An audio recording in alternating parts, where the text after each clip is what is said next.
All right, guys, we just started this stream, and you guys are on. Hello, everybody. Welcome to live stream Polar Reef and hosting incredible guest Bobby Humblefish Miller. Welcome, Bobby. Thank you, Andrew. Thank you for having me. And it's a pleasure. And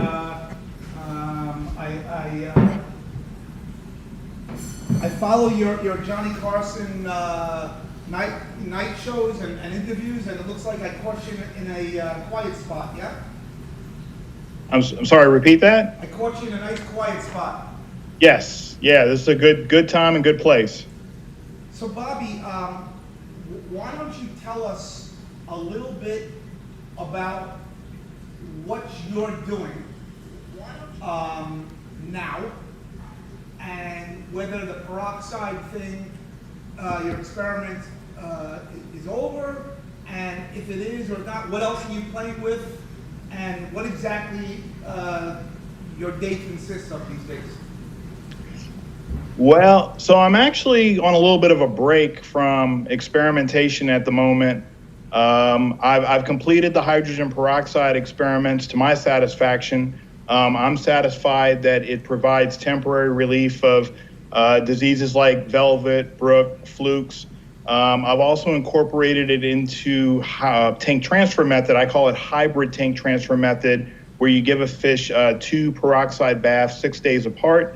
There are some other people on my forum that have taken the peroxide treatment in a different direction. They're actually dosing it into a DT with corals and inverts. That seems to be a little bit more hit or miss as to, the effectiveness, if that works or not. So that's kind of, I'm pretty happy with the hydrogen peroxide. It's doing what I want it to do. I don't want to say that it's a cure-all. It's not a cure-all. I think it is very effective for temporary relief. I think it could be incorporated into tank transfer method for those who don't want to use copper and other chemicals. The next thing I'm not actually working on at the moment, some of the vendors on my forum is using tea tree oil to treat uranema, because you probably know that is kind of the that's the thing. That's a disease. That's the big problem right now. So we're kind of doing some, I don't really want to get into details about it, but we're kind of getting into some experimentation. I'm not actively experimenting, but there's some vendors on my forum that are experimenting with tea tree oil to eliminate uranema. Got it. That's interesting. I want to get back to that in a little bit. Bobby, so taking a vacation and taking a break from the hobby means you're still on your forum, you get to see still what's out there and the hot bugs and whatever. What's on the scene? What are you seeing? What's the hot new bug? What are people having issues with? What's going on in the wholesaler systems, et cetera, et cetera? Obviously, uranema is on the list. Oh yeah, uranema is a huge problem right now. Anybody that is, if you're getting encromis or anthias, I mean, you really, I advocate prophylactically treating for uranema, especially with, species that are susceptible. The best treatment right now, I feel at the moment, is to give a fish a 250 ppm formalin bath for 45 to 60 minutes. And then you want to follow up by dosing 25 ppm formalin every 24 hours for 2 weeks. It's not effective. It doesn't work 100% of the time, but that's going to be your best option for treating uranema. Other things have seemed to have died down. I mean, we're not really seeing as much in ick or velvet, believe it or not, as we used to. Flukes seem to be on the rise. So I don't know what's going on with this fluke season or whatever, but we are seeing more and more fish getting in flukes. So if you quarantine, you want to, do the Prozzie Pro treatment, twice, about a week apart, to eliminate flukes, especially in wrasses. Bobby, are you seeing any new bug, this Tahitian bug, this smaller crypto type thing? Are you hearing any resistant stuff? Are you hearing anything really scary out there? Or is it the same old? It's mostly the same old. So I used to recommend, for using products like Copper Safe and Copper Power, I recommended treating at 2 ppm. I've now raised that recommendation for Copper Power to 2.5 ppm because we did have some cases of people reporting that Velvet in particular was getting through 2.0 Copper Power, but it seems since raising that level to 2.5 ppm, that seems to have solved the problem. So I don't know if this is a case where, I don't know if wholesalers were using it at subtherapeutic and maybe these parasites were building up a resistance, and by raising the recommended therapeutic level, we've knocked that out or not. But other than that, I mean, there's some oddball bacterial stuff that I see sometimes, like Vibrio. But other than that, I mean, things are going pretty well. I kind of really feel, especially with more people using hybrid tank transfer method, incorporating peroxide into their quarantine regimen. I think that's going really well, and I think we're seeing less cases of people, fish just mysteriously dying in quarantine because maybe there is a copper intolerant species, which you never know what fish that's going to be exactly. Yeah, I actually have that also on my list, which is talking about tailoring the quarantine procedure for the actual species. I know your chart that's out there, 1, 2 through 5, and all that stuff, whoever made that one up, with the chloroquines and the copper. But at the end of the day, experience trumps it all. I'm just wondering, let's just take an example. Where would you absolutely not use copper, and where would you absolutely use chloroquine instead, and vice versa? Well, so I mean, copper, I wouldn't use copper on like lionfish. Puffers, believe it or not, I would not use ionic copper on puffer fish, but I would use, chelated copper, like Copper Safe or Copper Power on puffers. Eels, would never use copper on eel. They just they stop eating. Obviously, you don't want to use copper on stingrays, sharks, seahorses, any of those fish. Wrasses, I call them pain in my wrasse because you don't know what they're going to tolerate, what they're not going to tolerate. Some seem to fly through chelated copper just fine, some don't. There have been better success with the hybrid tank transfer method on wrasses, but then again, there's going to be some that aren't going to tolerate it as well. I did a lot of experimentation on chloroquine, but I found that flasher wrasses, I forget the genus that's like, the 6-line wrasse, those don't tolerate it well. Flashers don't, right. Possum wrasses and leopard wrasses seem to tolerate chloroquine well, but those two wrasses, Anthias, except for maybe leertails, don't seem to tolerate chloroquine well. And it's an odd thing, but hippopotamus. Yep. That's another fish that can be really difficult to get through chloroquine. Yep. For some reason. So I guess if you're looking for a chemical to use which would be best tolerated, it is chelated copper. I mean, it's back to what we've been using for the last 30 years. Copper Safe, Copper Power. I think having the HANA checker really helps because now you're actually able to test it and get a number. So you're not just sitting there trying to, look at a color chart. Bobby, with uranium on the rise, why not use chloroquine more and take care of it both ways? That is a good point. So, when I was running my fish quarantine business, I was actually half the fish I use, copper and metro, and the other half of the fish I use chloroquine. And chloroquine did actually very well with Uranima. But what we're starting to see with Uranima is we're seeing that Uranima actually can infect the fish internally. So, for example, there's a guy on my forum right now, and he actually, I forget what he treated with. It might have been chloroquine, but he's got a fish that shows no signs of Uranima. However, he will collect feces samples and look at them under a microscope, and there's actually Uranima parasites in the feces, which is telling us that the parasite is still spreading internally inside the fish. And that really is the problem. I think you can use like formalin, you can use chloroquine to eliminate Uranima externally, but the $1 million question is, what do you do about a fish that has internal Uranima that's actually infecting their organs? Maybe it's actually intracellular, it's actually infecting their cells. I mean, literally you got cancer in a way of putting it, going on inside this fish, but it's Uranema, and then you can put this fish in your tank, and then if the parasites are on the feces, and then you could actually infect the tank, with Uranema that way. So that's really the big problem with Uranema, is how do we treat a fish that has internal Uranema? Because food soaking metronidazole seems to work sometimes. Food soaking chloroquine is another option, but it's very bitter tasting. So you have to use something to kind of lace the metallic taste of it. Yeah, it's also, I'm told, a little long-term dangerous. Well, yeah, there's that too. Yeah, there's that as well. The danger, and it's kind of hard to get chloroquine nowadays anyway. I only know of one source to buy it from. Yep, I know that source. That's National Fish Pharmacy. Our Yep. friends over at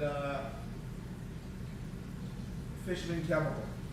Yeah, they're the only place to buy chloroquine from, and you have to buy, I think, at least 100 grams is Yeah. the minimum order. So cheap for some people. I don't know what 100 grams cost nowadays, $200 or something, but a lot of people are like, I don't want to spend $200 just to buy one drug for my fish.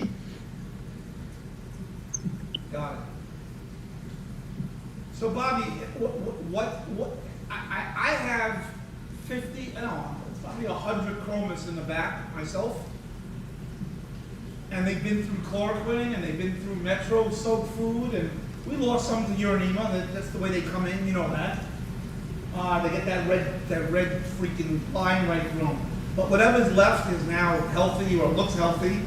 There's no meds in there.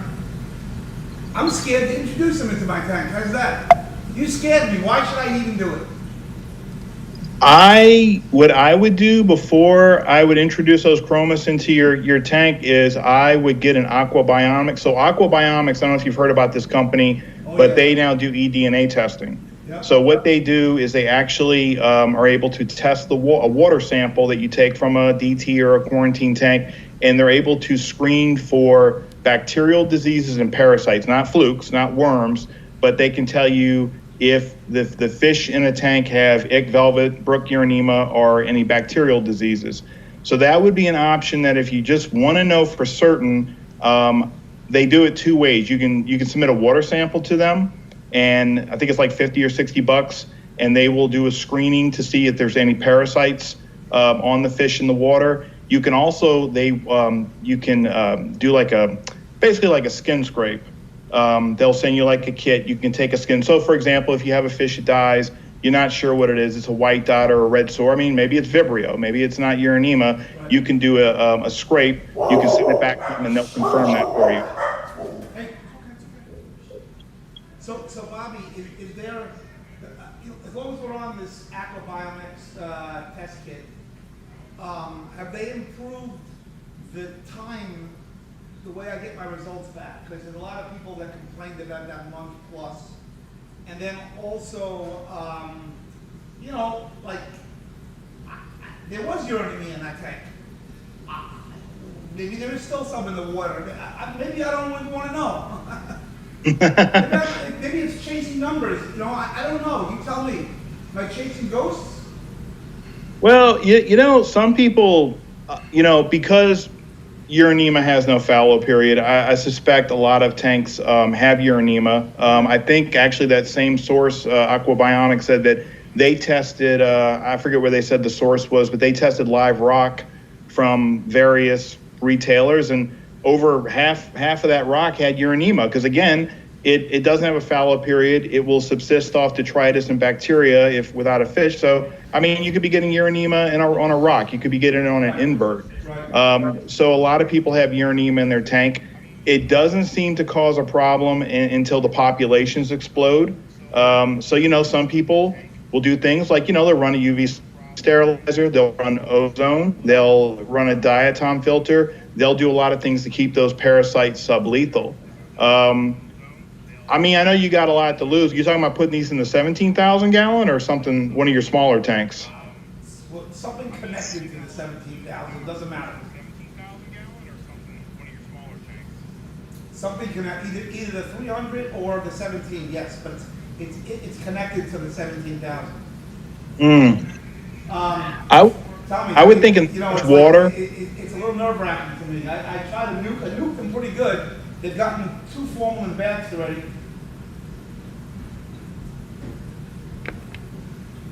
I mean, it's a hard question to answer. Obviously you got a lot to lose if you get Uranema in one of your tanks, especially if they're tied together. However, considering how much water volume you're dealing with, the dilution factor, I think even if you got Uranema in that big tank, I don't think you would see fish developing symptoms from it.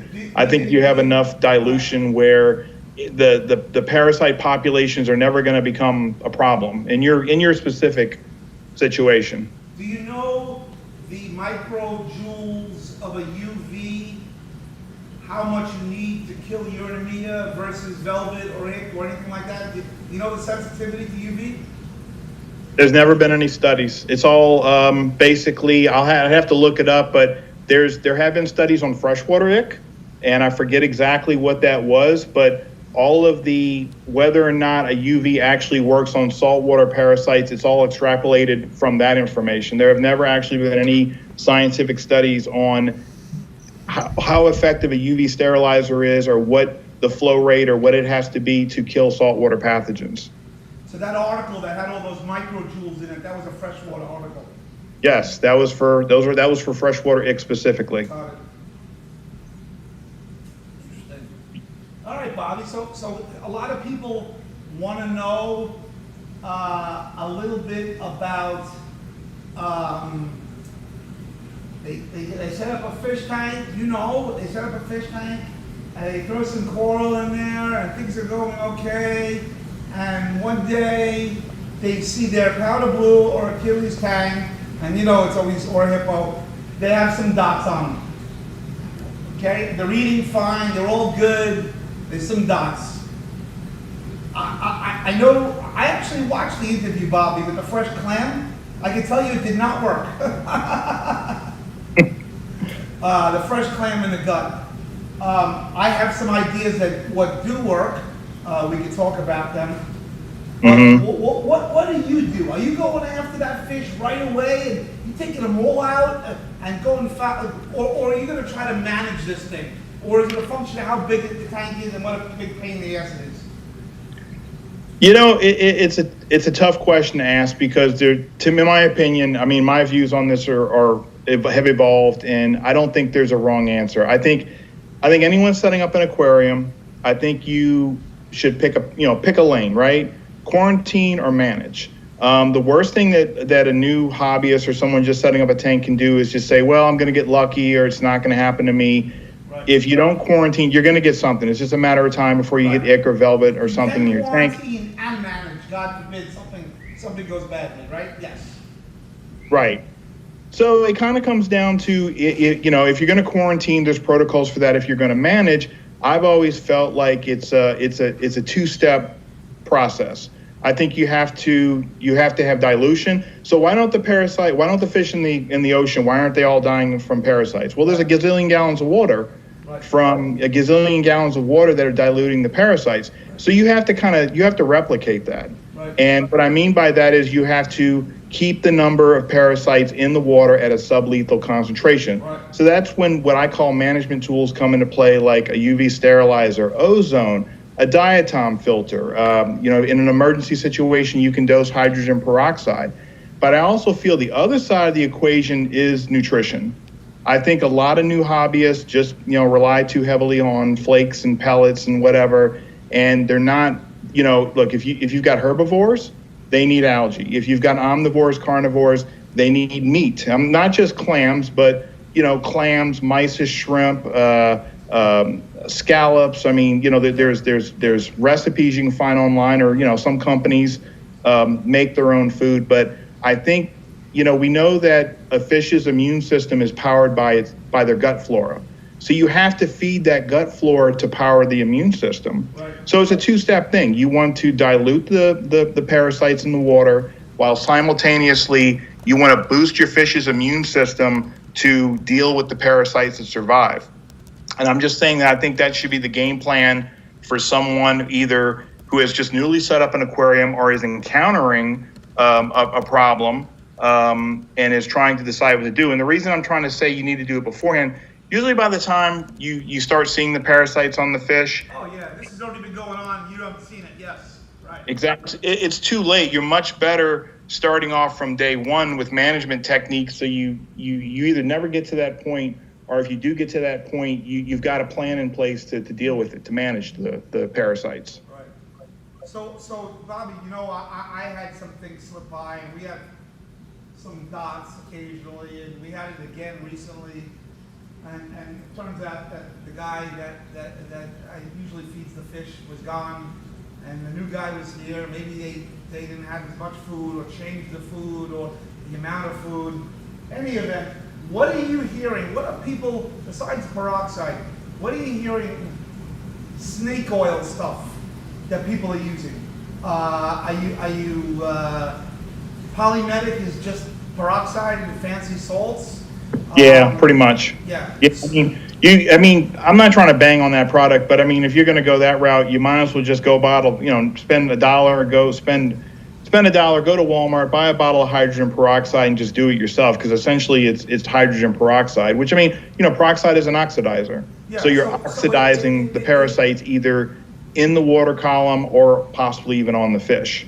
Right. So under that method, you basically are dosing 3 to 4 times a day, and you're keeping the ppms as close to 3 to 5 or something like that, maybe up to 10, and you're dosing at night. And if the corals don't love it, just for everybody that knows, the corals are not thrilled.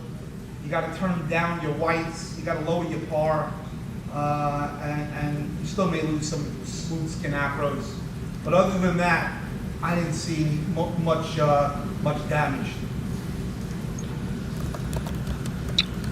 Yeah, so that's one option. I really don't personally have a lot of experience with other management products. I will say one. Okay, there is one I do, and I don't have the experience. But where I used to live, there was a local fish store that I'm always on the hunt for sick fish. I go into fish stores looking for sick fish to buy, and there was this one fish store that really frustrated me because I went into this store all the time for like 4 years, and the guy, I never saw symptoms of disease on any of his fish, and he didn't quarantine the fish. Well, come to find out, he was using these 2 products. One was called Herptania, the other one was called Artemis, and I suspect they're, like herbal remedies. But whatever they were doing, they were either boosting the fish's immune system or maybe providing the fish with a thicker mucus to resist the parasites. But, that's a forever thing, because, I know people who would buy fish from him, take the fish home, they had ick or velvet. So it's kind of like if you're not using these products indefinitely, then something is going to slip through.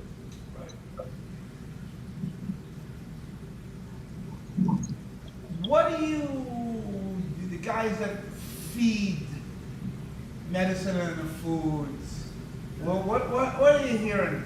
I've tried a whole bunch of stuff, and I don't know, not just me. There's someone else that's tried what I've said, and we think it actually makes a difference. We don't know why or can explain it, but are you hearing anything like that? It's not the Metro in the food. I know a lot of people try that. Have you ever heard of people trying the TMP sulfur in the food? Like a sulfathiazole? It's the trimeth stuff that is supposedly active. Don't know why it works, but it seems to work for me. Are you talking about for treating like internal bacterial infections, or? No, I'm talking about cryptocarine, and I can't explain why. Okay.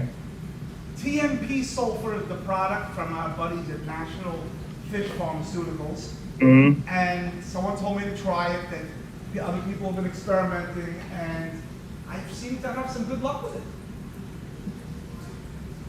So I haven't experimented with that. Are you just using it as like a general prophylactic? No, I'm using it when the fish get dots and scratch, and it definitely seems to help. So 5 days on, 5 days off. I'm mostly the experimentation I've done has been lacing fish food to treat internal pathogens. Praziquantel. If a fish has intestinal worms, metronidazole if they have internal parasites.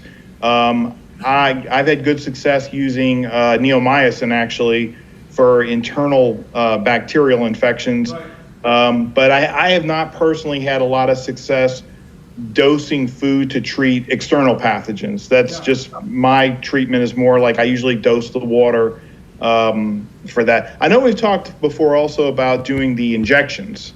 Yeah. The intramuscular injections, those work really well for treating external bacterial infections. Sure. Yeah. So actually, there's actually some studies that actually show that levamisole actually has proven immunity if you feed it to the fish also. You heard that? I haven't heard that. I know that was a dewormer, Right. I believe, that was like kind of the precursor to Prozzie. Right. Yes. It was. Yeah. Yeah. But you know what? There's treatments out there that because I'm trying to think of a good example. So here's a good example. A good example is that formulation that NFP sells, the nitrofuranous green powder.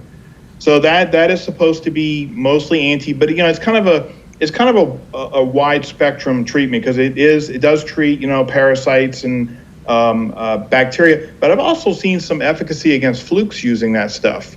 I've given some fish some baths with nitrofuranous and green powder, and if a fish has external skin flukes, they actually fall off the fish. The flukes actually turn kind of bluish, and then they fall off the fish like a bluish white and fall off the fish. So there's something about that. Maybe it's the methylene blue. I mean, there's nitrofurazone. I think there is one of the sulfur products in that as well that is not known to be effective against worms, but it seems to work in a bath treatment. So yeah, it doesn't surprise me that there's other products like what you're talking about that you can food soak that have efficacy against things that we, aquaculture doesn't generally doesn't know about. Yeah. Let's talk. Let's just switch topics for a second completely, and talk about another boogeyman in the room, which is coral quarantine, right? Mm-hmm. There seems to be very huge differences between protecting the fish and protecting the coral. And the two are not necessarily consistent with one another. Unless you protected the coral and from the fish and from the worms and this and dipping and feeding it nutrients and doing it all for the 6-7 week period in addition. Can you give us a little bit of sort of, like now when I'm dealing with corals, I'm much more interested in flatworms and making sure eggs don't go into the tank than I am a trophant. Why is that? Is that because I have the trophants in the tank already and it doesn't matter? Right. So me personally, so my primary reason to quarantine corals and inverts is because I'm concerned about tomounts being on them. Right. So, where most people know for fish diseases that a fish with trophonts, that's the usual carrier. That's what, if the fish has the parasites on them, you introduce the sick fish or it's in their gills or whatever, and that's how the parasite gets into your tank. Right. But what a lot of people don't realize is, well, the ick and velvet anyway, they both have call it an egg or a cyst stage that we call they call tomounts. And this is the stage of the parasite after the parasite drops off the fish, crawls around, it finds like a hard surface to insist upon. I just lost your I'll keep talking, but if you're still there, your screen just went like it's just like different colors. I don't see you at all. Let me see. Rashid, something happened with the colors. Yeah, the screen completely went away, and it's now just I see lines like All right. I have vertical lines, different colors. All right. All right. Go ahead. Yeah. Emergency So broadcast system. That's the yeah, exactly. No, you're back now. Okay. So tomounts on corals, that's the stage after the parasites drop off the fish. They crawl around, they find a hard surface. It can be a snail shell or a hermit crab shell. Yep. It can be the hard part of like an LPS coral. And they don't insist on live coral tissue, but they insist on rock, Right. sand, whatever. Right. So this is another vector that you can get diseases into your tank. And I mean, nobody wants to hear that because they're like, you're telling me I have to quarantine the corals and inverts too on top of the fish. And unfortunately, the only way to neutralize the threat is to place the coral or invert in a fishless frag tank or whatever and leave them there for 6 weeks. I recommend raising the water temperature at 81 degrees Fahrenheit to make sure the life cycle is sped up. And you're basically waiting them out. You're waiting for enough time for free swimmers to be released in the water. There won't be fish in the fishless frag tank, and the free swimmers don't find a host and they die off. So that's my primary concern. I think if I understood your question correctly, you're more concerned about flatworms and using dips and things like that to eliminate that possibility. At this point, if somebody comes in with attached to a rock, Phoebe, stop! And if I don't know the system where it came from, I know it's not clean, I'm more cautious. Phoebe, come here. Come Phoebe, here. stop. I'm definitely more cautious and we'll wait the 6 weeks out probably. If I know the tank and there hasn't been any new fish introduced in 5 years and there's no rock on it at all, it's just an coral skeleton tissue, I'm less worried about the trophons and I'm more concerned about flatworms, bugs, and that kind of thing. And putting a coral through a fishless system for 6 weeks is pretty stressful on the coral unless you're feeding that coral phosphate, nitrate, and nutrients also. Right. So there's and then you're testing that almost every couple of days, and so it's just a lot of checks along with alk and calcium, all that stuff. And if you're still not dipping it and watching for pests, the 6 weeks you could be free of tomots and then basically wipe out all your coral with acropora eating flatworms. So what does that get you? Yeah, I hear you there. I mean, like my solution to that, like you said, you can actually make your own phosphated nitrates to dose to keep those at where they're supposed to be. If you're quarantining, LPS corals, you can target feed them to be sure that they're well fed. There's products for SPS, for acros and stuff. Like I think it's called Reef chili, and there's other products that you can use to keep them well fed. If you're quarantining inverts, like snails and hermit crabs or whatever, I mean, they eat algae. So you'll have to maybe put some nori in the tank. You'll have to use some algae wafers. I mean, there's no question. It's more work. It's more work. It's more time and energy, more money to have to set up the tank. Quarantining inverts and crabs, like you tend to order them when you need them, and then you can't even use them for 6-7 weeks. It's a brutal process, right? But what's the answer? Because for example, I mean, there's someone I'm helping right now who, I don't want to name the person, but the person basically, quarantined all their fish, checked all the boxes, and then they ordered some snails, put them right in, and now they've got velvet. Yeah, And snails, I'd be very cautious. I mean, snails go through our fishless system for 6.5, 7 weeks. There's no exception. Right. But there are some things you can do to mitigate. So, like, let's just say you're like, okay, look, I'm not going to quarantine my corals. Well, let's just take some acros. A lot of people have acro reefs. Well, if you were to take that acro, as long as that acro has it's a healthy frag and it's covered in live coral tissue, which tomos can't insist upon, and you can you can remove it from its plug, put it on a dry plug. Well, you've just neutralized the threat right there. You don't have to quarantine anything. You've taken the steps that you need to neutralize the threat of tomos being on that coral so that you can just basically safely bypass quarantine in that circumstance and put the coral right in your tank. Right. I would be more concerned with, for example, like LPS, like torch corals and frog spawn that have that solid base that obviously is the base of the coral that, tomos could insist upon that.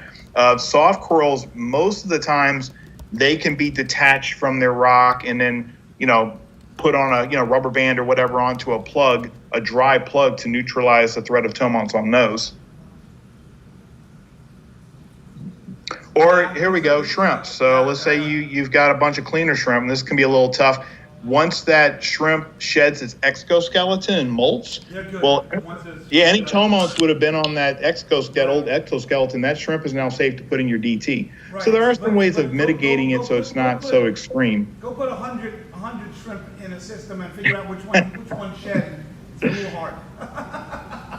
You'd have to put them in a like little compartments or whatever, and as they shed, you could put them in your tank, I guess. Right. And you also don't want to add them too quickly after they shed because they're still, soft. Yes. Yeah, the new exoskeleton is still soft. You got to give it a few days for the exoskeleton to fully harden before handling them. Exactly. All right. So, Bobby, I want to talk to you about medication toxic combinations. How's that? And some weird things that have happened to me recently. Let's talk about the obvious no-nos, okay? Like, what do you not, when copper's power with prime is okay. Yes. Copper safe is not, right? Is that the way it works? So I've only tested prime with copper power. I haven't done any other testing other than that. Right. I think probably you can use prime with copper safe. I just have not actually tested to verify that, but I have tested that copper power is safe to use with Seachem Prime. Which is a huge benefit because, as we all know, if you set up a quarantine tank, my biological's in good shape because it's been used for years and years and years. But and we've had fish loaded in it, and we keep the copper in there basically, unless we bleach it. Okay. Mm-hmm. A lot of people get ammonia during this period, and unless you're doing 75-80% water changes, which you can do, prime is a great daily thing until the water gets mucky, gross, and disgusting after the 5-6 days, and the water goes cloudy on you. Is that can you keep using it or not? So the only problem with prime is this. So when you dose prime, well, I just want to say one thing, just because anybody watching this, don't ever use prime with cupramine, or don't ever use prime with copper sulfate. I just wanted to put that out there just to be safe. Only use prime with copper power only. We'll just say that at this point. Those are the only two products that are compatible. Right. So here's the problem with prime. So you dose prime, and it only binds the ammonia in the water for 24 to 48 hours. Right. So unless you are removing it via biological filtration or you're doing your water changes, then that ammonia, it's just going to release the ammonia back into the water. The problem with continuously dosing prime is you can dose it every 24 hours, but as it binds more and more and more ammonia, that water is going to start to turn cloudy, because it's basically the bound ammonia that's in the water that's now turning cloudy. So I kind of recommend, if you can use prime with copper power, it's a Band-Aid, gets you through the day or whatever. But, when you get home from work, go ahead and do a water change. Look, there's never going to be a downside of doing a water change on a quarantine tank to keep the water quality optimal for your fish. Put the medication in the quarantine water, not after. Yes. Yeah. I'm sorry. Repeat that one more time. Always put the medication, reminding people not to put the medication in the tank after the water change, but to put it in the water change water itself. Yeah. Yeah, if you're doing a water change and you got copper and your copper's at 2.5, you want to mix 2.5 ppm copper in the bucket of the replacement water. You don't want that copper level you don't want it to deviate. You don't want it to be lower. You want it to be consistent at all times, because, it's that 5 or 10 seconds that the copper drops below therapeutic, where a free swimmer just happens to get released. It's in the water, finds a host, and your treatment fails. And with chloroquine, even more so, because you have no idea what the real levels are other than what you dosed, and which is why we do water changes using chloroquine every 4 or 5 days. We just do about 60-70% of the tank and redose that 70%, bang, right away. Yeah. Yeah, chloroquine has two, I mean, obviously, you know, the two problems with chloroquine, there is no practical test kit. You have to use a spectrophotometer or something like that to test it. The other problem with chloroquine is it's susceptible to biodegradation. Yeah. So if there's any bacteria in that tank, there's biofilm on the quarantine, you're running a biofilter, that it's actually going to degrade that. It's going to actually consume the medication. And you have no idea what the therapeutic level actually is, which is why, technically speaking, chloroquine is best used in a sterile QT. Right. Although I've used it in display tanks without coral, and at least you can get it out as opposed to copper kind of thing. Yeah, I've actually advised some. So you know, every now and then I'll get a local fish shop or something. It contacts me and they've got ichor velvet going through their system, and they're like, you know, I've just got to do something. They don't want to use copper for various reasons. Chloroquine seems to work in most cases, not 100% of the time, even in a system with rock and sand, providing you keep up with the redosing. Yeah, you have to keep, I think it's, one milligram per liter per day that you have to keep dosing the medication back to the water.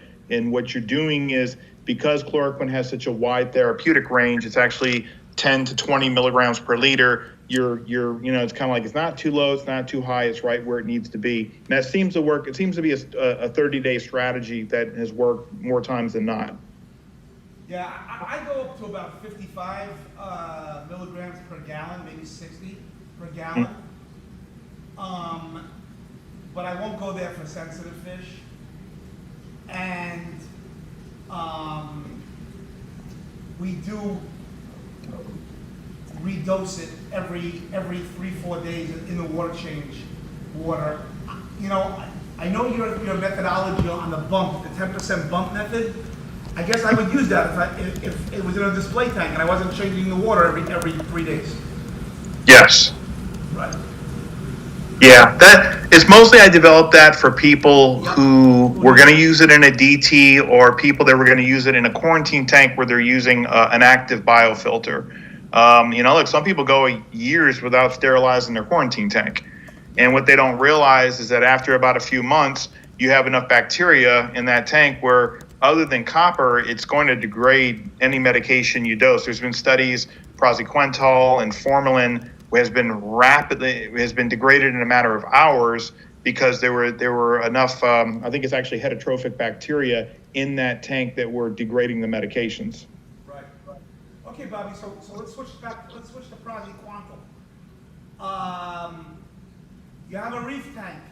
You suspect you might have a fluke, or you just, I don't know, a fish or whatever. No problem with SPS, no problem with corals, just go do it. You still got to take off your UV, you still got to run those skimmers, you still got to dose do it again every 4 or 5 days to get the eggs, and it degrades like you said, so it may not even work. Right, exactly. So Prozzie, when you dose, so we're going to talk about Prozzie in a reef tank. You dose Prozzie in a reef tank. Let's discuss that, yeah. So Prozzie in a reef tank seems to, you know, it's like quasi reef safe. It seems like what I've seen, the two things that happen, anemones and SPS will sometimes bleach after dosing it. They usually bounce back.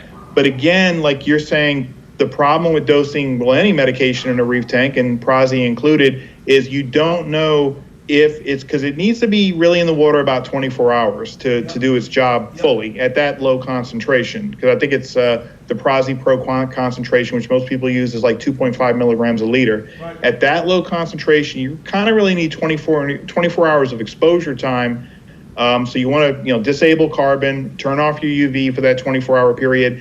But the unknown factor is, are the bacteria in your DT, are they going to degrade that medication below therapeutic in that 24-hour time frame? That's just a big unknown. Again, without a photometer, there's no practical way to measure Prozzie in the water.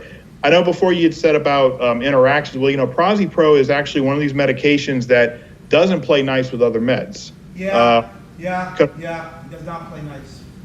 Yeah. So if you mix it with copper, you mix it with chloroquine, you mix it with antibiotics, Prozzie Pro actually it's the agent that's in it that dissolves the powder. It actually can cause a bacterial bloom. When mixed with other medications, the water turns very cloudy. Yeah, we don't use it. We use your DSMO methodology. Yes. Yeah, that's the best thing to do is just to use powder Prozzie with DMSO, and DMSO does not seem to cause the bacterial bloom problems that Prozzie Pro does. Right. So Bobby, the other day, tell me how this can happen.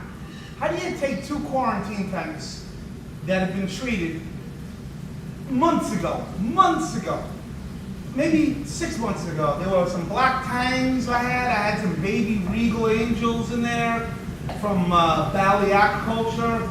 I'm afraid to tell you some white koi tanks, and I needed some room in the quarantine tanks, okay?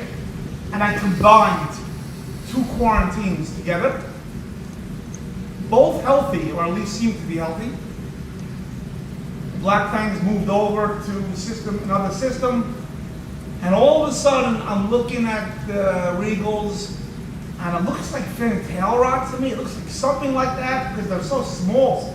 So I started an antibiotic in there, some kanamycin, and some nitrofurazone. That combo, I like that combo. And then an hour later, now I'm seeing white patches on the black tang like velvet, So I threw some chloroquine in there. And within 20 minutes, things started dropping. I don't know if it was the chloroquine. And I've used chloroquine with kanamycin before. I don't understand what happened there. In fact, every fish that I took out of that system and put in another system with just chloroquine survived. So you're saying by mixing chloroquine, nitrofurazone, and kanamycin, fish started dropping dead? Yeah, but it was 2 antibiotics first and then chloroquine second. Yeah, exactly. That's strange because I've used that combination myself and I have not experienced any issues.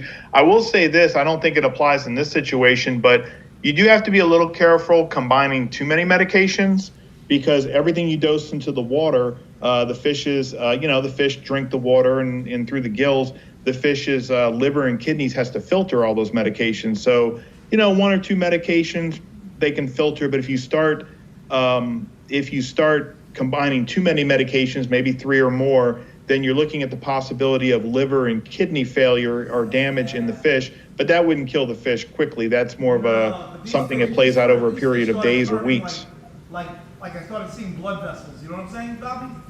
Yeah, that's really, really weird. The only thing I can think of is, did you make a scrape after they died, or do any gram staining? It could have been a fast spreading bacterial infection, maybe.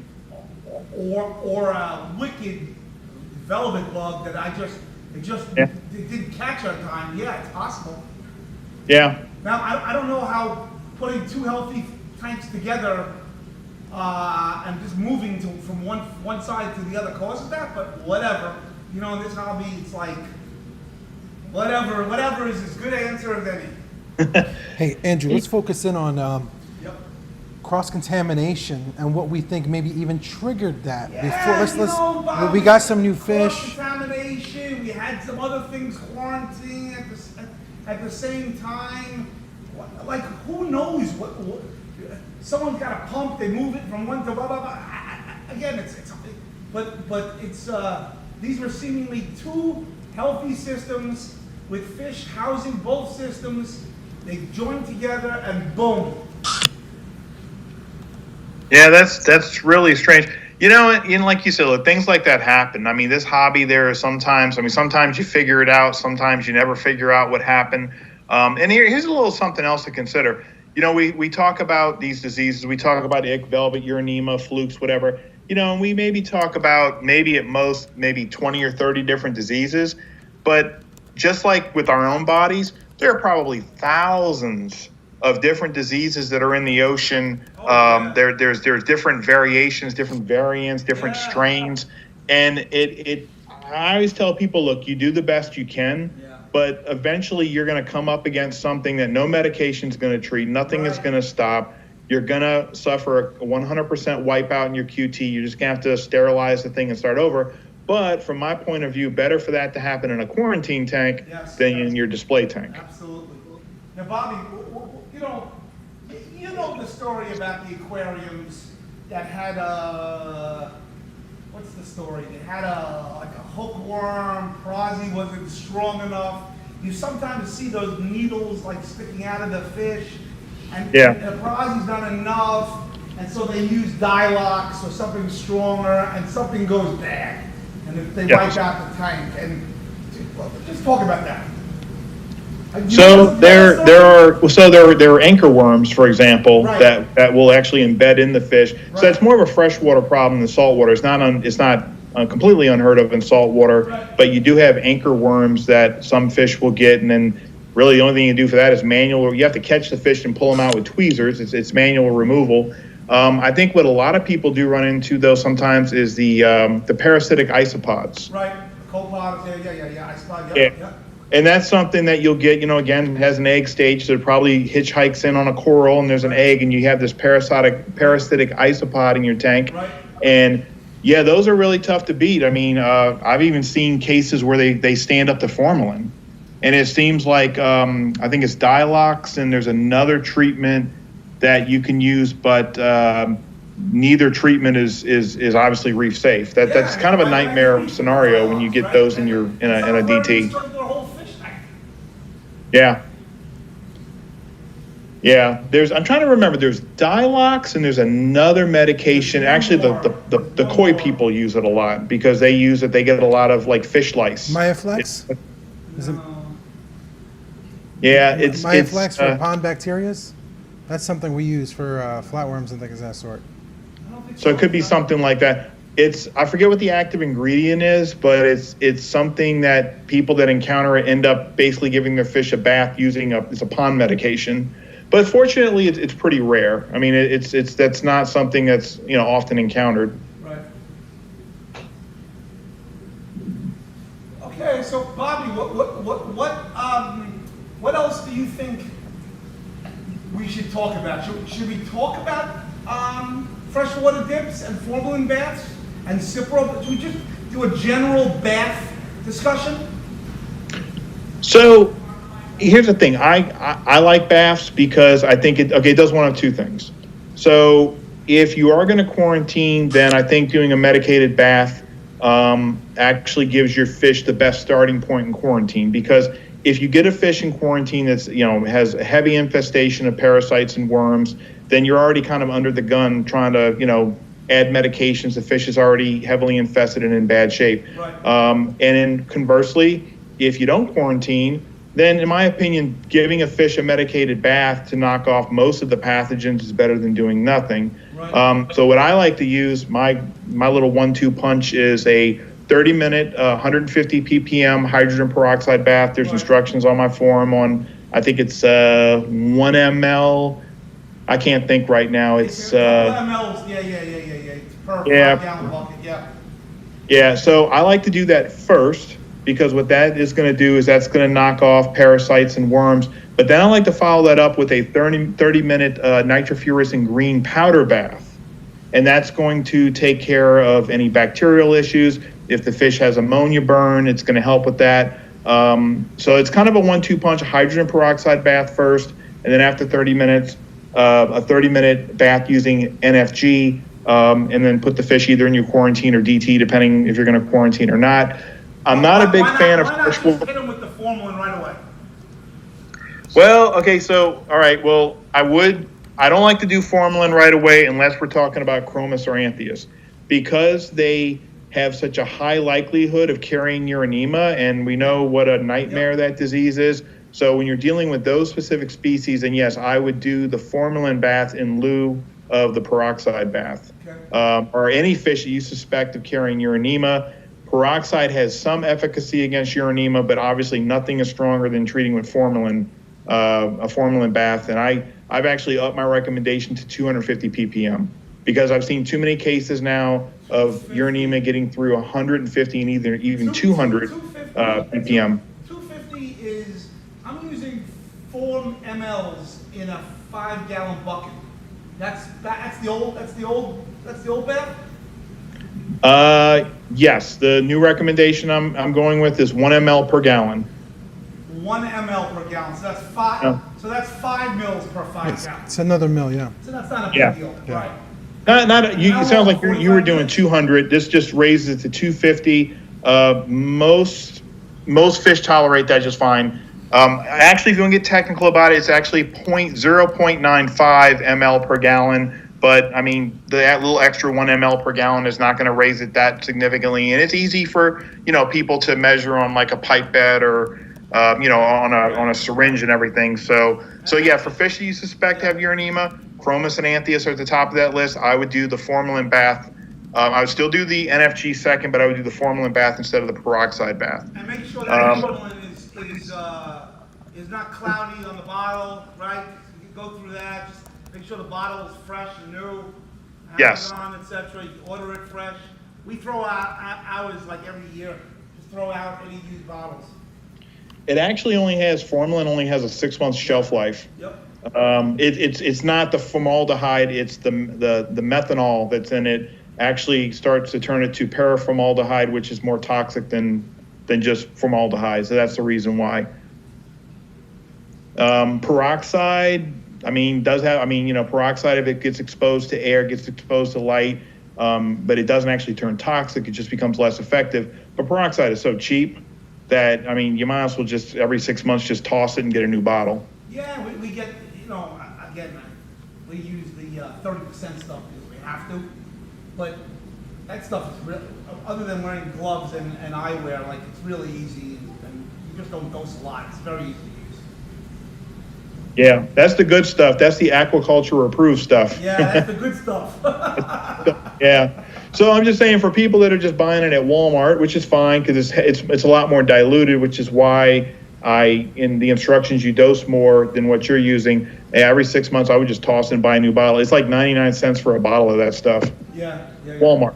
Yeah. And you know what? I just want to say this. That is the reason why I invested so much of myself into peroxide, and I wanted to prove its effectiveness because, so many times people contact me and it's Saturday or Sunday and all their fish have velvet and, they don't have anything. They don't have copper. They don't have any medications. I wanted to provide the hobby with a product that anybody, any time of the night could go run to Walmart, could go anywhere, and they could buy at a grocery store, and they could have a treatment that would at least provide temporary, relief. So your screen went off again. Yeah, I see that. I see it went off. Oh, you're back. Okay. Okay. This is the emergency broadcast. Bobby, what are you hearing on the quarantine fish industry? It's not a good business. The power of medications and the premiums you get for quarantine fish. It's tough business. What are you hearing? Who's doing it right? Who's not? Are there less companies doing it? Seems like they do it, but it's rare fish. It doesn't seem like a lot of it's around. So it seems like everybody and their brother is now selling quarantine fish. It's become kind of a catchphrase. My fish are quarantined. And look, I don't know. Some people are doing it the right way, and some are maybe half-assing it, right? We don't really know. I will say on my forum, we have a whole section of the forum dedicated to quarantine fish vendors, quarantine livestock vendors. I vet every single one of them. I work with a lot of them. A lot of them we collaborate on. A lot of the knowledge that I share are actually collaborations between myself and the quarantine fish vendors. And I provide them with the blueprint on this is how I quarantine on a commercial level because I did it for like 3 years.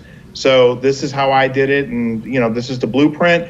A lot of them will take it and they will maybe make some modifications and changes, and that's fine. As long as they're not selling diseased fish, as long as they're providing good customer service, we don't have a problem. But when I start getting reports from members that they're buying sick fish, they got to go. I mean, I'm sorry, but as long as you're providing the product that you say you're providing, which is quarantine healthy fish, we don't have a problem. But when I start getting too many reports that there's a problem with the fish, there's ick, there's velvet, there's diseases, then I have to remove them as a quarantine vendor. So I like to think I do a pretty good job policing that and making sure that the quarantine vendors on my forum are actually the real deal. What's been the churn rate? How many have you let on and kicked off, Bobby? Probably have let on about 15 or 20, and I've probably kicked off about 6 to 8 so far. So, I mean, and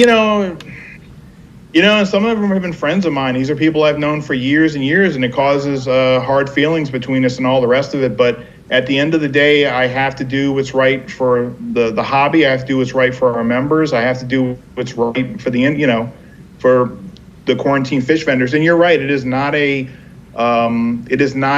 profitable business venture. It's not profitable. So how do we expect them to survive? And then what? Well, it's not profitable at the moment, and I don't want to show any favoritism. There is one vendor on my forum that's got about a 90% success rate, and he is starting to turn the corner. He is making it profitable. But what he's doing is all the profits he's making, he's just reinvesting it in his business to grow it out even further. And the only thing that's stopping him from having an even higher success rate is Uranium. That's the thing that comes along every so often, kicks his butt, and he's got to kind of, bleach everything and start over. But if we can just figure that out, then I think it would be profitable. I'm not saying you're going to get rich doing it, but I think you could make it a profitable business if we could solve this Uranium problem. What's the average premium a quarantine fish gets in percentage terms over an unquarantined fish? Same fish, 10, 15%, 20%? Most of my vendors are charging at least 50% above. 50, is that it? Yeah, 50% above regular retail price. So $100 fish would sell for $150. Some charge more, but considering especially with another thing, it depends on the fish. I mean, if we're talking just a yellow tang, then you may only be looking at a 50% markup above regular retail. Now, if we're talking something like a copper-banded butterfly, which is a pain in the butt to get eating, and you have to go through a lot more, well, then those fish would probably sell maybe even double. That would be a fish that would even sell maybe double what you normally would pay. But think about how many people do you know have gone through half a dozen copper band butterflies just to get one that eats? Right. So, you have to kind of, like I can think of other fish that would command a higher price, leopard wrasses. There's certain wrasses that are really sensitive. Just as a side story, the last set of chody wrasses I got, which is a leopard wrasse, the red chody wrasses, right? Mm-hmm. I went 0 for 8 in quarantine with copper. Or right. If the copper touched the wholesaler. The next batch,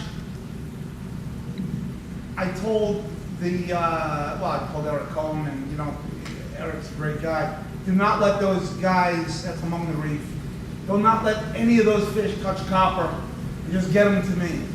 And I didn't put them through any copper, transfer and all such. I went 7 for 8. So there are obviously certain fish. I spoke to a fish vet like Regal Angels. They did a bunch of autopsies. Their liver melted with copper. Right. There are certain no fish, I guess. You just and you can get the quarantine fish and it poops out of you because their liver poops out of you in your tank. They're quarantined great. There's no bugs, but their liver's damaged, and 3 months later they're dead in your tank. So were they able to confirm that the liver damage was from copper poisoning? Because yes. Ammonia and actually cyanide will also basically destroy a fish's liver. You know the fish vet that I talked to. You know Charles. He claims yes. proven. Interesting. What did he say? What type of copper they were exposed to? No. Okay. Because I think, okay, so here's the thing. I mean, it could be chelated copper does this, but I know most wholesalers I know, they use copper sulfate, Copper sulfate, yeah. you know, because, and actually the fish metabolizes copper sulfate. Right. So I would think you would see more toxic, like, you know, liver, kidney toxic issues if, especially if an angelfish was put in copper sulfate pentahydrate versus using a product like Copper Power or Copper Safe, because they're actually metabolizing the copper internally. Right. So A lot of that those could wholesalers, maybe that's the reason. where these fish come from, right? Yeah, well, that's the thing. They all go through the wholesale facilities. The wholesale facilities, a lot of them do run copper sulfate. Some run at like a sublethal concentration. I'll be honest with you, most of my quarantine vendors have better success if they're able to transship.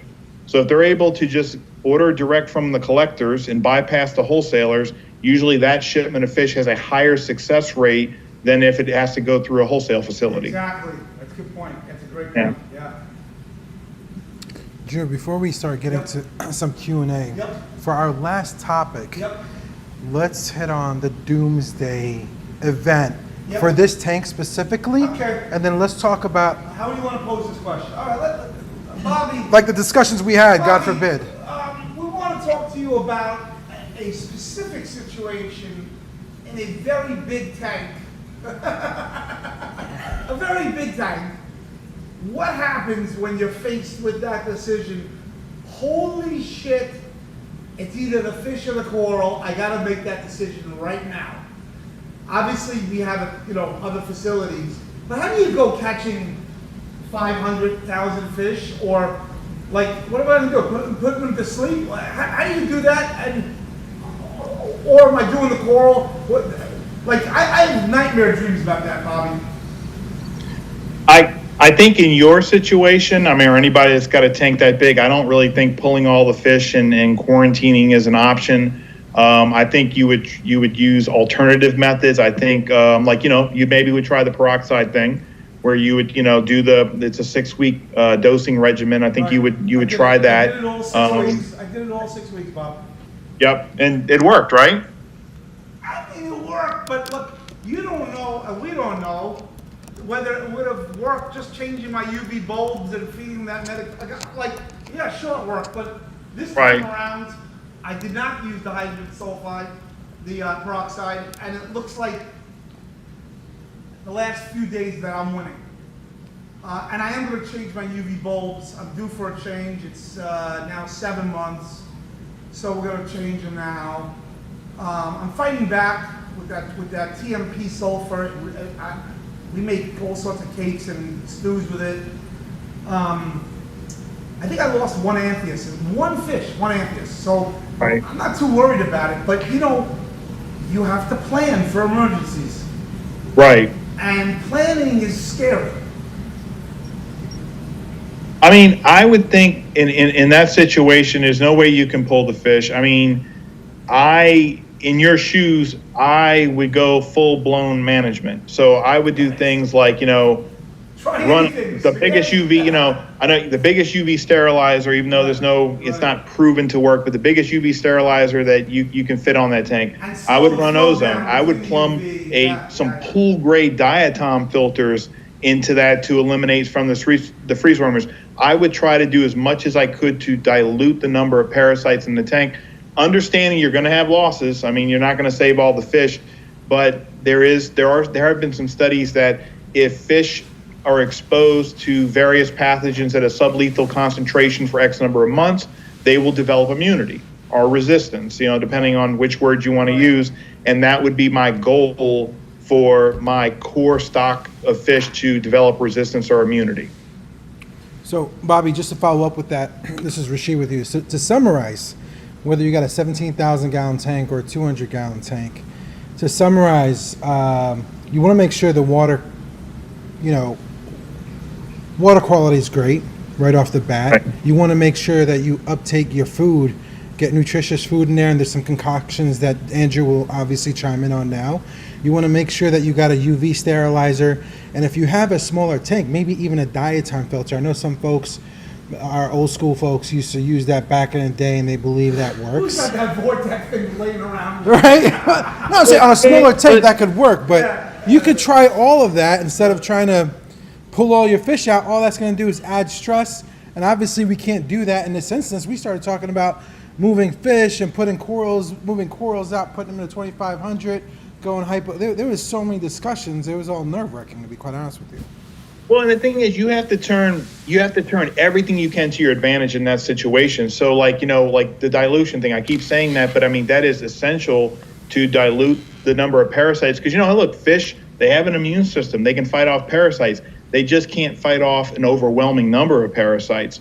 So by, we talk about the UV and the ozone and the diatom filter. And, they now make, like people that have swimming pools, saltwater swimming pools, there are huge diatom filters that We got are, one. Yep. Our pool there filter you is go. one of Yeah, them. you can modify those, Yeah. and you can plumb it into your aquarium, and that is going to trap some of the parasites in the diatomaceous earth. That's another thing you do. Right. Getting over to the nutrition side of it, again, go back to feeding live foods if you can, feeding seafood basically, like shrimp and clams and oysters and all these, and mussels and all these food. And also, if you don't feel like you're getting enough of this from your food, you can buy probiotics. There are vitamins. Beta glucan is a new favorite of mine for fish that have viruses. If fish can get that in their system, the vitamins and the probiotics and the beta glucan in their system, and then that will then equip their immune system through the gut flora. So that's the other side of the equation. I think a lot of people that encounter these problems and I'm not saying, look, like I have to feed flake and pellets sometimes too. Sometimes you're rushed, but you don't want to make that a staple. You don't want to make that. You want to make that the exception, not the rule. You want to feed your fish really well. You want to invest in food for your fish. So just to go back on the dilution, Bobby and Andrew. And Andrew, I know you and I spoke about this with Jonathan, and like folks with sand. Like, have you heard of like people filtering out their sand so that we can collect the trophons? And we take it out of sand for a while. And while we were doing this peroxide, Is that something you think would help? Bare bottoms don't have as much trophons, etc., etc. Are you talking about like vacuuming the sand or something to get the Or taking it out? Yeah.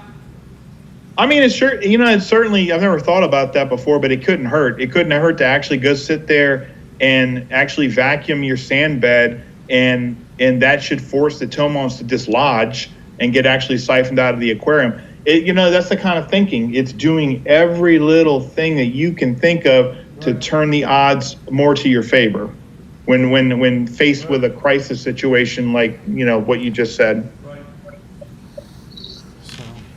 Okay, Bobby, it's been a pleasure. I'd love to open it up for Q&A and questions for people. Yep. And Rashid, you Yeah, I've been telling all the right. questions, so I'm going to start going through them, guys. We'll just keep getting through them pretty quickly, and if anyone that is Bobby, watching, just last thing, how many fish vets do you talk to, and how different are the regimens of each one of them? Like, the different opinions of them. I've talked to a few, and it's really amazing, like, the differences. It does vary quite a bit on their practices. I mean, some, advocate like a strong prophylactic quarantine regimen using lots of medications and chemicals, and some don't. Some just observe in quarantine, or they'll just isolate the fish, or, they're just, saying that, well, you're going to get a fish disease in your tank and you're just going to have to manage it. I will say this, most public aquariums I know, which I probably have more experience talking to them and wholesalers than I do actually veterinarians, is it's kind of weird. Like what they basically do, like most public aquariums do quarantine their fish. And while they do make adjustments based on the species, you know what they quarantine with? Copper sulfate and formalin. They get the fish in, they put them in the QTs, and they run them through a regimen of, copper sulfate, usually at like, 0.2 ppm, and they'll do the 25 ppm formalin every day for a week or two, and after 2 weeks, the fish just go in. And they know that that's not going to kill everything, but it's going to kill enough where they're confident that when the fish go into the displays, they've got management systems in place to handle whatever slips through. Do they dose the formalin in the quarantine tank, so that's a bath at 25? No, they do. They usually, well, they sometimes do both, but it's typically copper and formalin side by side. So while they're running copper sulfate, they're dosing 25 ppm formalin every 24 hours for at least 10 days, and that's their winning combination. The copper formalin. What was that little company called? Oh yeah, you're right. Yeah. There was a company that actually they had a product that was both together, right? Yeah. Yeah. That was a long time ago. Yeah, I do remember that. But I forget the name of the company. You know, most people don't realize chloroquine was being used in the late 70s. I think it was called Marex was the name of the product. It was actually, you could buy an aquarium medication that actually had chloroquine, and what people were doing back then, they didn't have corals, they were using it to control parasites in their tank, and also because, you know, chloroquine is an algaecide, it was keeping their rocks nice and white. Right. Yeah, Sure. I think it was Aquatronics was the name of the company. You go. That's it. Thank you. Aquatronics, yep. That's going way back. All right, let's have some questions. All right, let's start with questions. So first question earlier from Tyann, and make sure you guys tune into Tyann's. Oh yeah, we got Tyann show, Tyann Talk. Right after this at 8 o'clock. Yes, so This we is got just the lead-in. That's the main event. exactly. We made sure we orchestrated it that way. So Tyann had a question. How can you tell if a fish is internally affected, if it's not showing any signs externally? And we know some of the signs I'm just going to say is like stringy poop and stuff like that, but any other thoughts? Right. How do you know whether the uranium is internal or not, Bobby?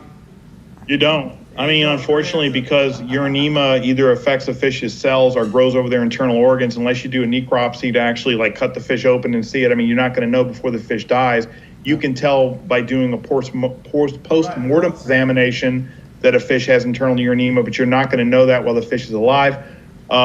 Most of the times I tell people to focus on the possibility of a fish having internal parasites or worms, and you can usually tell that. And the fish has to have all of these. It's not just one, because sometimes white stringy poo can just mean intestinal irritation. If a fish has white stringy feces, and especially if a fish is eating a lot, like they're eating voraciously, but they're still like they're just getting thinner and thinner. You see the pinched stomach, that usually means that a fish has an internal parasite or worm that you should food soak, Prozzie, and or Metro to treat.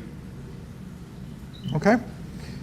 Next question is the good old garlic question. Should you add garlic in their food daily? And like, what are just tell us your comments on garlic and what it does help or it doesn't really. Yeah, Bobby, garlic. So, well, first I'll say there's no scientific evidence. Well, actually, I got to take that back. I have read some things recently. I don't think it was for fish. It was, that garlic does have some properties to it that I think, especially for harmful bacteria. But, it's one of those things that falls into a gray area about there's no scientific evidence that food soaking garlic is beneficial for fish. I also don't believe that, a lot of people say, well, if you feed garlic, you're damaging a fish's liver or kidneys. I don't think at the concentration most people use that happens.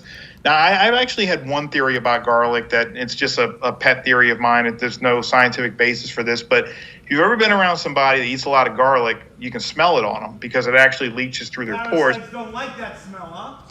I've wondered sometimes if fish eat enough garlic and it leaches back out through their pores into their scales, if that makes them an undesirable host for the parasites. But I mean, that's just me saying that. I don't have any evidence of that. All right, Paul go ahead. Some of the old timers that like the Metro in the food, like shaved garlic, natural clove mixed with citric acid in there, along with the Metro and sulfur. Yeah. That's where I think it's an immunity thing. Well, you know what? If nothing else, garlic is an appetite stimulant. So if you have a new fish that doesn't want to eat, drop a garlic might actually kind of entice a feeding response, if nothing else. Correct. All right, good. Next question from Paul wants to know, what temperature would you run a fish quarantine tank? Any specific numbers?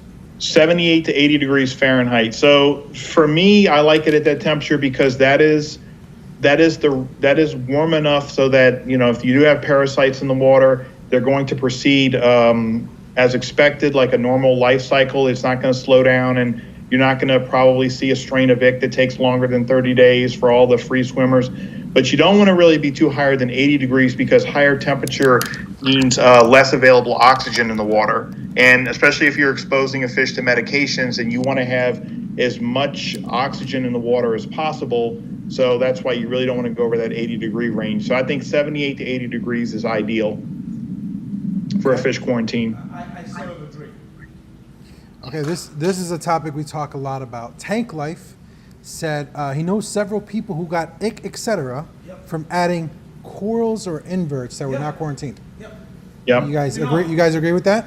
Yeah. It can happen, and it's more likely on hard surfaces, rock, snails, you know, something that comes on a rock, and it comes deep in the pores and stuff in the rock. Right, Bobby? Very simple. Yeah, I think it was John Burgess actually is the one who did this. It was the thesis for his PhD, and he actually tested a number of different surfaces, staghorn coral. He tested shell material. He's tested glass. He tested sand and rock, and he found that when the parasites drop off the fish, that's the trophont stage, and they become protomonts, which crawl around looking for a hard surface to insist upon. All of those surfaces were viable, and they had good adhesion. So, yeah, I mean, again, any hard surface, you add a coral or an invert, that is a possible vector because you could have tomonts on those. The only thing that doesn't seem to be affected is like live coral tissue. What about the anemone that swallows the thing for 2 weeks? I remember us talking about that. So, yeah, that's one of those things. I mean, I don't think that a protomont could insist upon the anemone, but yeah, that's an interesting possibility of an anemone swallowing a free swimmer and then pooping it or expelling it back out. So I would say in that situation, I forget what I told you exactly. I think maybe 2 weeks, and we cyprobath them anyway, so that 2 weeks works out fine.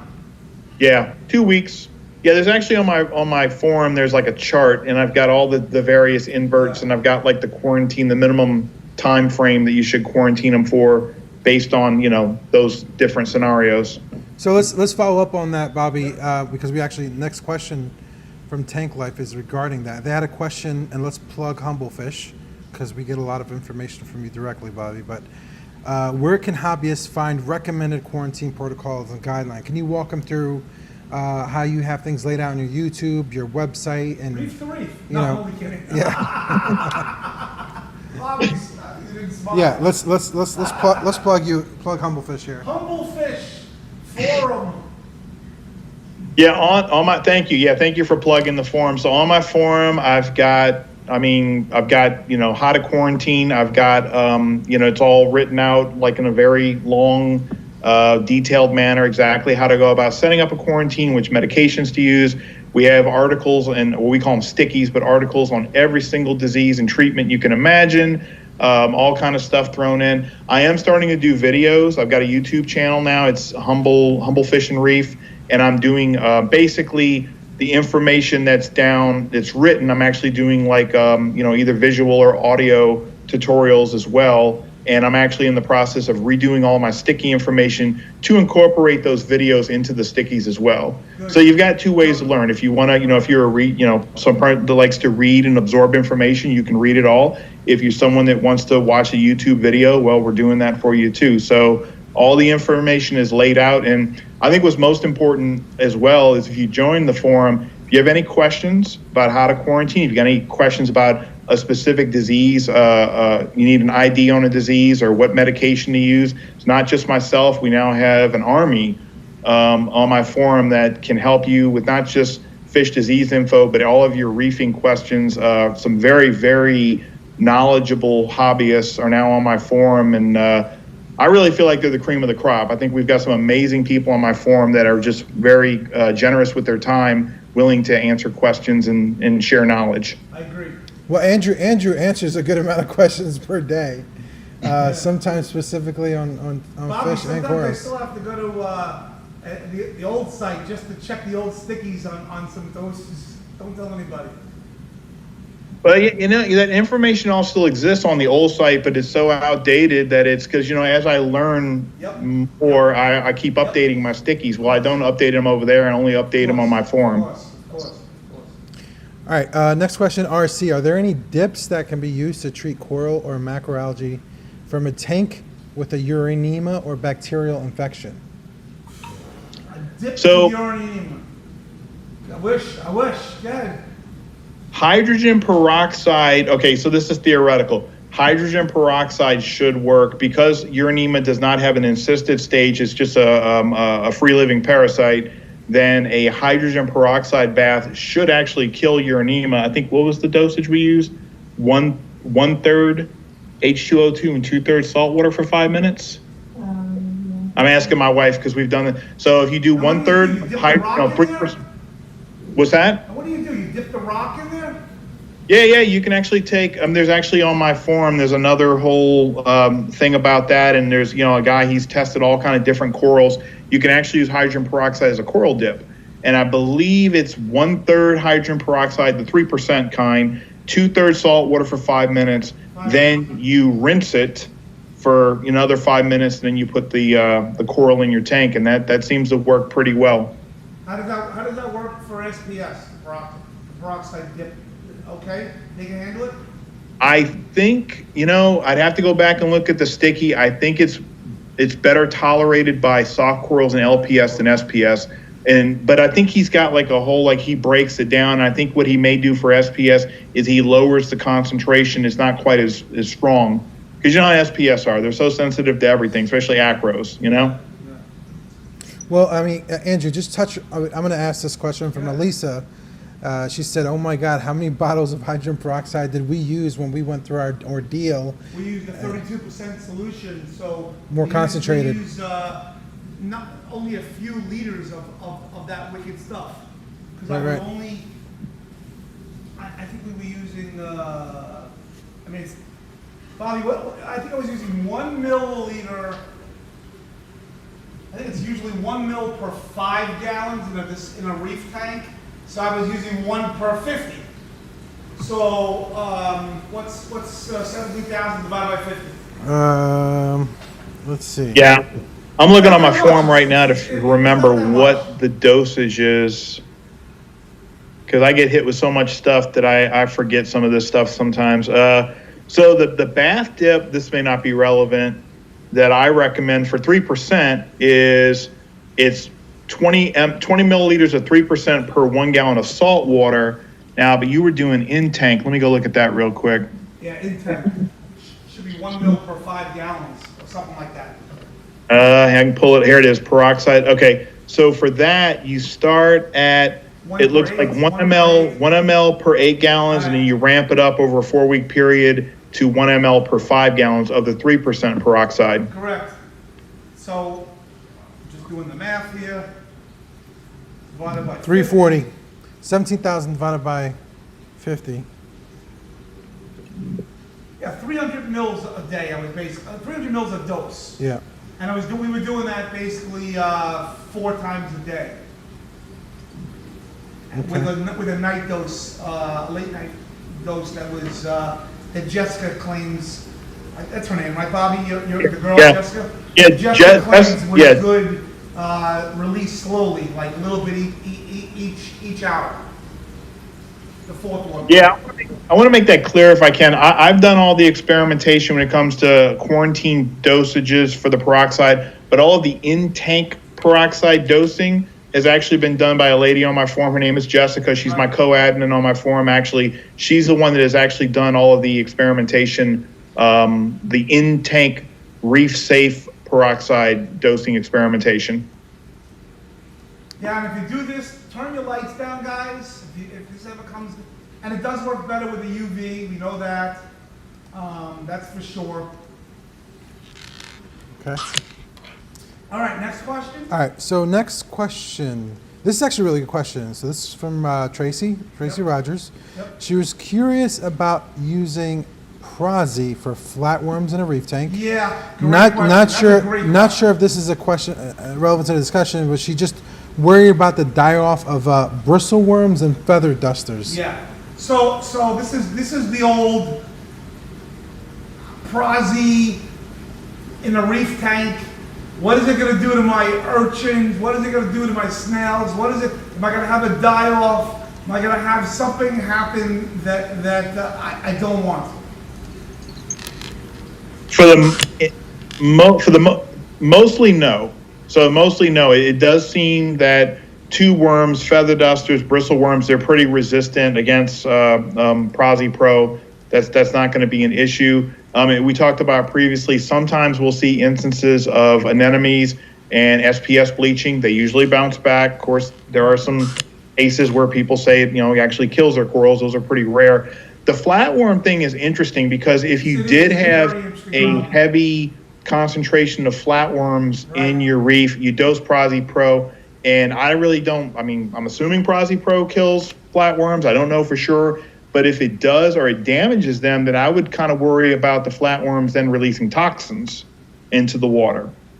And the only way to mitigate that is to do water changes and run carbon. But then, then you're taking the Prozzie out of the water. So I guess that would be one of my main concerns. If you did have a heavy flatworm infestation in your reef, you might not want to use Prozzie until you get that taken care of, because I could see them, even if they're irritated, I can see the flatworms releasing toxins and then killing all of your livestock or most of your livestock. Yeah, that was the old problem with flatworm exit, right? And that planaria stuff. Yeah, exactly. Yeah, because it would be, again, how effective Prozzie is against flatworms, I don't know, but if it irritates them enough, at least, I could see them releasing toxins into the water. It would be interesting to know if sometimes when people claim that Prozzie killed all their fish, it'd be interesting to know if they actually had flatworms in the tank and that's actually what did it. Well, that's Tracy's responding right now, and she says she saw flatworms in the sump. Yeah. So it worked. Right. When she so treated there you for go. This. And a lot of people that do use the Prozzie in reef treatments, I've heard, do the double dose and then do a water change pretty quickly after that. They double it up. Right. In the I'm always leery of that because, something goes wrong. Yeah. So Eric, sorry, not Eric, Bobby, Eric has a question. So for all the folks living in the cities like myself and don't have room for a quarantine tank, thoughts on safety stop? I know you've addressed this before, but Yes. your plan B's and C's if you don't have a large QT system such as us. So safety stop, as I understand safety stop, the part A is formalin, the part B is methylene blue, which is very similar to, what I recommend, as a pre-quarantine or pre-DT bath of using formalin or hydrogen peroxide, and the second component is NFG. What irritates me about safety stop is I cannot get them to provide me with an SDS that tells me what is in that formalin product, because there are formalin products that are not potent enough. They're not proper formalin has to be 30% formaldehyde and 10 to 15% methanol. If they would just provide me with an SDS and I could see that information in black and white, I could sign off on the product and say it's a good option. But without, I'm a details person. I have to see the ingredients. I have to know the nuts and bolts of it. Without seeing that information, I just can't verify what percentage of formaldehyde and methanol is in their part A of safety stop. I'm sure it's less than 30, and I'm sure it's just a quick kind of thing like peroxide, where it sheds it, but it may not be 100% effective. Right. Yeah, it's not 100%, but it helps. Again, instead of putting a fish, we'll just go with the DT option. Instead of putting a fish in your DT that's loaded with parasites, well, at the very least, you're putting a fish that has a light parasite load. So maybe that fish can build up some natural immunity and whatever management techniques you're using, you can get this thing under control before you have an explosion, and it just wipes out all your fish. So yeah, every bit helps. I mean, going back to that. Is it the same one in the same? Immunity and resistance? No, Paragard and the safety stuff. So Paragard is supposed to be, as I understand it, it's a formalin substitute. Again, it's proprietary, so you don't really know what's in it.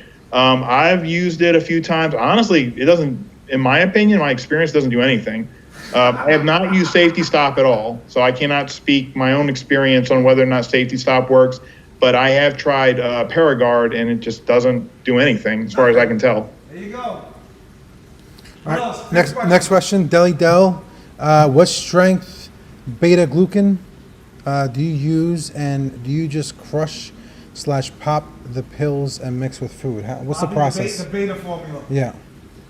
The best thing I can do with that is after the live stream in the comments, there's a recipe actually that we have on how to mix the beta glucan in the food. It's a little complicated. So what I'll do is I'll post that information in the comment section after the live stream, so you can actually read about it, because it's a little more complicated to food soak beta glucan than that. Okay, so to follow up on that, RC had a question too, like where can she find a thread that goes through the hydrogen peroxide experiment as a dip? Or treating in a tank. A dip or treating in a tank. Oh, either or. On your site, Bobby, there's so many threads on your site on hydrogen peroxide. It's almost insane. What's the URL, Bobby? Spell that out for them. It's humble.fish. Humble.fish. Okay. Yeah. It's just humble and then a period and then fish, and that will redirect you to the forum. And then all the information is. But what I'll do is in the comment section, I'll post some of the things we've talked about. I'll post some links so people have access to the direct information. Like I'll do one for the peroxide bath. I'll do another one for the in-tank reef safe peroxide treatment, so people have quick access to that information.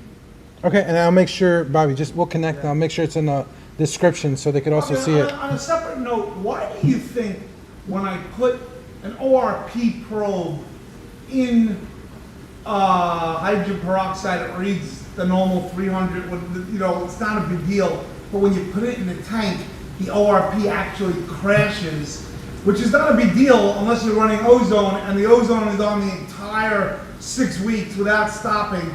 Every time it builds back up, you're ready for a new dose. And that was a concern of mine from just oxidizing, too much oxidation. Right. Well, both are oxidizers, right? So the ozone's an oxidizer, and peroxide is a very strong oxidizing agent. That's why it's used. It's used to disinfect, surfaces and everything because of it's a strong oxidizer. So my only guess would be too much oxidation. Those two oxidizers just kind of crashing into each other, so to speak. Would be my guess. Yeah, I mean yeah, but do you think? Apparently, people without ozone went through this also. They monitored the ORP and it went down anyway. I don't know if it's killing something in the water column or it's just some reaction that the probes are picking up. Who the hell knows? Right. Well, I will say that ozone is on the entire 6 weeks. Some people that have done the in-tank peroxide dosing have done before and after aquabiomics testing, and he also tests like the beneficial bacteria, and in some cases you kill the good with the bad, right? It doesn't discriminate. Right. So there's been cases where you'll have a healthy nitrifying bacteria, and then after you do the peroxide dosing, it's minimal, and people find they need to dose bacteria back to get it back where it is. So yeah, that again just kind of demonstrates the efficacy of peroxide and what a strong oxidizing agent it is, and it kills the good with the bad. Right. So that's just something I wanted to throw in there. I don't want people to think that peroxide is a cure-all and there's no downside to it. Yeah, of course there's downsides to it, So next one, Bobby and Andrew, this is a good question, right? There's a new approach with corals, especially coming if they're wild or a long trip, where they're like, hey, don't dip them so quick because you might just kill that thing. Right. Go through a phase where you're watching and let them acclimate. Yep. So RC's specific question is, are there any arrival conditions that would prevent you from using the hydrogen peroxide and formalin baths when first receiving a fish that was just shipped? Well, I'll tell you, if you see a red sore on the fish, Yeah. there's a good chance it's already, I mean, it's DOA and you don't even know it yet, and the minute you put it in formalin, it's done, okay? That's one thing I've learned. Bobby, what's the question? Is basically, when is it like the pre-arrival fish, and you're like, holy cow, I can't do this? I have to put them through a formalin bath? Yeah, like what do you look for? X, Y, Z? Yeah, Bob. Yeah. So two circumstances I can think of. Well, red sores. So whether the red sore is being caused by Uranium or a bacterial infection, which, like Andrew's saying, the fish, I hate to say it, the fish is toast. I mean, if the fish comes in with red sores, there's a good chance you're not going to save it. But what happens is if you put that fish in peroxide, the peroxide actually burns the red sore. It just burns the hell out of the fish. Well, the fish is probably going to die just from that experience alone. Another situation where you would not want to do a peroxide or formalin bath is if a fish has ammonia burn. So you get a fish that's shipped to you, it's in cloudy, stinky water, you can smell the ammonia, then that means that the gills are already inflamed, and if you expose that fish to formalin or peroxide, it's just going to cause further inflammation, further damage. So those are two situations where you would not want to expose a fish to formalin or really any medications except maybe methylene blue or antibiotics until the fish is healed. I know that when a fish has traveled a long distance, let's say from Western Australia, and I get it, and I know it's particularly sensitive to medication. Let's talk about something like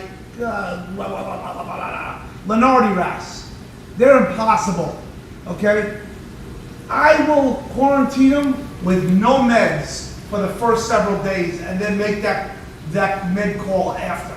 They get no, they come in, they just go right into salt water, and I'll watch it. Bobby, I mean, there are certain fish like that that just can't handle the meds right after the travel, long travel. Right. Yeah. Especially if you've got a fish that's been in transit a long time. I mean, especially if you encounter a situation where shipping did not go as expected. The fish is supposed to arrive in 24 hours, and it takes you 2 or 3 days to get the fish. The bag water's cloudy. It stinks. You do not want to expose those fish to any medications right away. You want to just put them in clean water, let them calm down. The only exception I would say would be methylene blue or NFG, because those are medications technically, but they're actually designed to help fish that are in a situation like that I might have ammonia burn or something like that, to help heal their gills. Methylene blue, for example, is extremely well tolerated. You can overdose that, and it doesn't really have any negative effects. I've actually somehow when something doesn't do that much, I tend not to use it. Well, I one time had a shipment of that got stuck. It was like in the middle of the summer, and it got stuck somewhere for like a week or something like that. Wow. And I get these fish in, and I mean, it's just horrible. But some did survive. Right. So the fish that survived, I just put them in a bare QT with just like an air bubbler, and I dosed methylene blue and ran them. Kept them in that for a few days before then running them through my quarantine protocol, and most of them did fine. So that would be the situation that, you don't want to expose a fish to any meds other than methylene blue straight away. So it's more sensitive to fish, according to the charts, plus the longer the travel. I would say those are the two variables. I agree with that. Yeah, exactly. Yeah, and wrasses are funny too. Wrasses are one of those, talk about sensitive fish. Yeah. They can be sensitive to meds right off the bat. That's a good fish to kind of let it settle in. Yeah. Great. Yeah. And amphius, I go slowly too, Bobby. Yeah. Well, and especially if it's a fish that is not, you're not sure if it's eating, because fish, medications suppress appetite. So you want to be sure that sometimes that fish is eating before you begin medication, because you don't want to be sitting here wondering, is the fish not eating just because it was never eating, or is the medication suppressing the fish's appetite? CP could really suppress the appetite. So can Prozzie, big time. Yep. Yep. So guys, I'm going to ask my last question, and we really, really do thank you, Bobby. We're almost close to 2 hours here. Great conversation and great information. Also, don't want to eat into Tyan's time as she starts her live. Her live just started. The last question is regarding the chromies, Andrew. They're wondering, With all the chromies we recently brought in, did we just do 2 formalin treatments, and did we use anything else?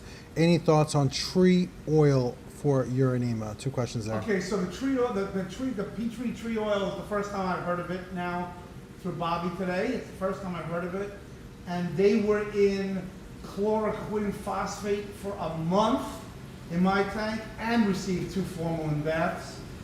And after a month, Bobby will tell you, fish don't, in chloroquine, they start doing crazy things. They start doing flips and back flips, and they'll worsen it after a month anyway. So there's no reason to go past a month. Bobby, thoughts? I'm sorry, repeat that question? The question had to do with, what was the question had to do with Uranema, the chromis. What were they in? They were in chloroquine for a month, which is hard enough on the fish, a month in chloroquine. You know that they start doing crazy things usually after 2-3 weeks. They don't like chloroquine.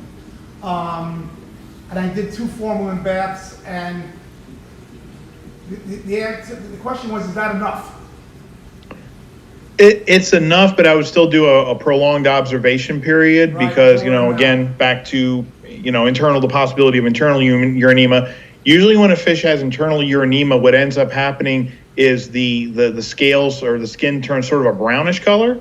And then my theory is those are the parasites actually eating through the fish, or actually eating from the inside out. And then usually the brown spots turn to red sores, and then, you've got, external uranema. So even if you put a fish through formalin, chloroquine treatment, especially with chromis, I would observe them for at least 30 days in non-medicated water, because you don't want anything suppressing symptoms before giving them the all clear and putting them in your DT. So a minimum of a 30-day observation period in non-medicated water. And the food needs to be laced with Metro, particularly Metro in this case, as opposed to fenbendazole, because you're dealing with this Uranema as opposed to worms. Yeah. Yeah, you want to food soak Metro, or you can food soak chloroquine. That's the other option, but you have to kind of lace it with garlic or something to get fish to eat chloroquine because of that metallic taste. Yep. Yeah. So, but I hate to tell it, most people just stay away from chromis right now. I mean, until this thing gets figured out, it's just not worth it. Exactly. There's nothing like a schooling bunch of chromis, though. That's the beauty of it. Well, listen, guys, from Polo Reef, I would like to thank you on behalf of all the fans out there who've been asking questions. 2 old school reefers who really are passionate about the hobby, Andrew and Bobby. Thank you guys so much. Thank you, everybody, for tuning in, and I appreciate the watch. And go watch Tank Talk with Ty now. Thank you, Bobby. Humble Fish. Thank you so much. It's been a pleasure. I'll try not to, panic and call you in the middle of the night. It's been a while since I've done that. That's the goal. Thank you guys so much. Thank you so much. It's humblefish.com forum. It's just humble.fish. Just humble, a period, and then fish. That will take you right there. I recommend everybody doing that reading. Reading the threads is actually more it's really informative, the threads itself, as opposed to the conclusions. Right, just to get some information out, as you guys know, Andrew, our tank will be featured on Coral Magazine, September feature, and Andrew will be presenting at MACNA this year. So a lot to come from the channel. Any questions you guys have, apologies for any technical difficulties. We're continuing to work on that. But the website is going to be up and running very, very soon, along with the gear to come. So thank you guys all for joining. We're going to end it right now. You have a great evening, and thank you so much, Bobby. Everybody, Tank Talk with Tian. I'm going now. Bye, guys. Bye. Thank you. Bye, Bobby. Good night. Good night.